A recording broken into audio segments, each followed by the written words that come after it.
Hello everyone, welcome back. Today's video is going to show you how we turned our in-ground garden into this raised bed garden. So I'll show you all the steps that we went through to get to this.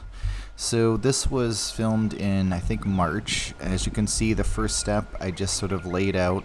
These are 2x6s that are not pressure treated.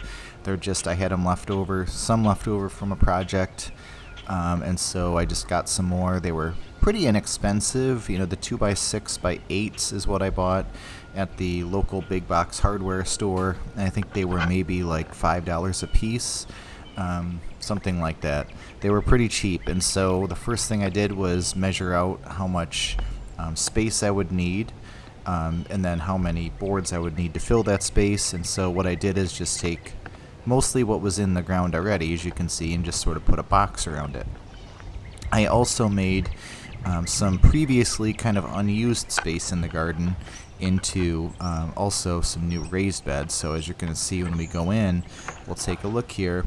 This is basically the very first step. It's a big mess. I had a lot of planters and containers in here, and so the first thing I did was just sort of put these things around the beds where I wanted them, kind of rough them in. Not the prettiest yet, but it will look better, as you saw in the beginning of the video, and just sort of get them in place and kind of set them where I want them. There's a lot of weeds and stuff in there, so the next step is kind of ripping all that stuff out of there. I just did it by hand. I didn't till it or anything. And then for the paths, we're going to put down some landscape fabric. And you saw in our last video, if you watched it, about the stump planter. Since we had that large pine tree, we have a chipper shredder, so I ground up most of that pine tree that I was able to run through the branches that were 4 inches and smaller, and made a whole bunch of homemade mulch, which is really nice. There's no dyes, there's no chemicals, and since it's just going in the paths, it won't actually wash into the beds, which is a huge plus. These are some blueberries that I made a raised bed for. They were previously in containers, and they stayed out all winter and did fine, but I made them a nice raised bed with a whole bunch of peat moss that they'll enjoy because they like acidic soil. So I'm using the planters. It's why you see a lot of like perlite and stuff like that. I have these huge grow bags that are 100, 200 gallons, and I'm using those to sort of bulk the soil up. That's a whole bunch of mulch from that stump over there that was that pine tree that if you saw our last video, that's the pine tree all ground up there. So we'll get to work. One of the first things is getting some nice soil, so I had some bed mix delivered.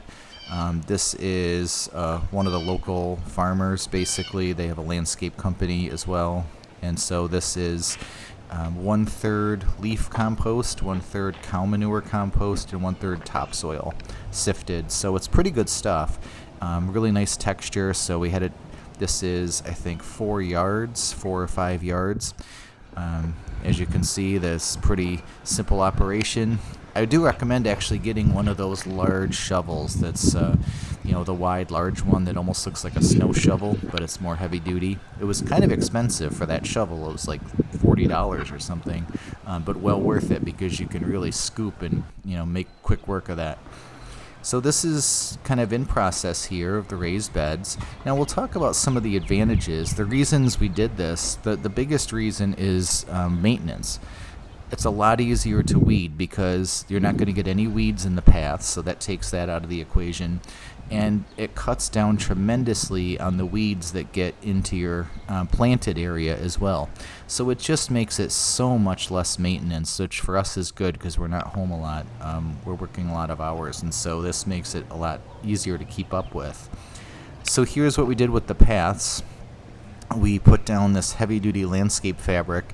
These are going to be permanent paths, and so what's nice about that, no weeds are going to come up. Before, we would spend hours on end weeding the paths, and so there's nothing worse than weeding the paths of the garden, I think. So this just goes to show around our beds. We've got them filled.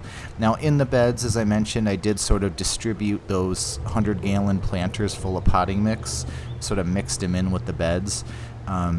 That amount of potting mix probably isn't ideal, but over time it'll break down. We'll add a whole bunch of good stuff each year, and that'll sort of turn into beautiful soil. And there's our ground up tree we're going to use for the paths.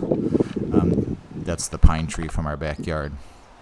So here's what it looked like once we put the mulch down. We just basically put the mulch on top of the heavy-duty landscape fabric.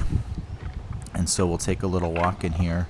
So that's a huge advantage. Having a permanent paths means you can walk in here even after a rain. You know, it's never soggy or muddy or anything. It's always easy to walk around. The other advantage too is starting this fall, we're going to concentrate all of our efforts into these raised beds by putting a whole bunch of compost, some local cow manure, a whole bunch of shredded leaves, as I showed before. Here's our onions that we planted right after we made the raised bed. Birds always start pecking at them and kind of knock them out of place, but as you'll see in the next part of the video, they take very quickly. So those are all the advantages of the raised bed. The only reason we have the sort of short fence around is rabbits, to try to keep rabbits out, because we just have a ton of rabbits. If we didn't do this, they would eat basically everything in the garden.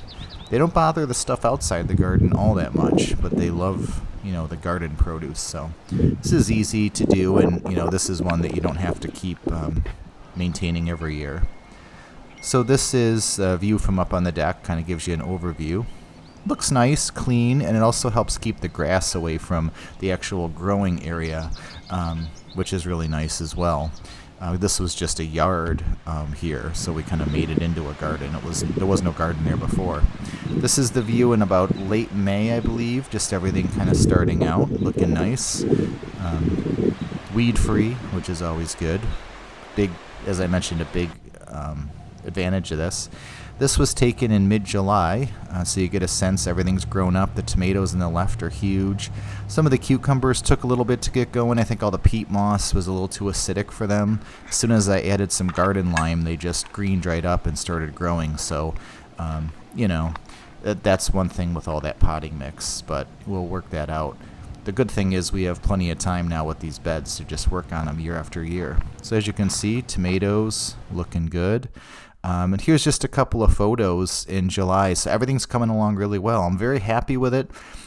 Total time weeding this whole summer, maybe 45 minutes. It's very easy to keep weeded. The paths never get any weeds in them. So we're very, very happy with the raised bed garden. There's initial expense, of course, in the dirt, the topsoil that you get. But once it's in there, then you just sort of fortify it every year and kind of make it to your liking.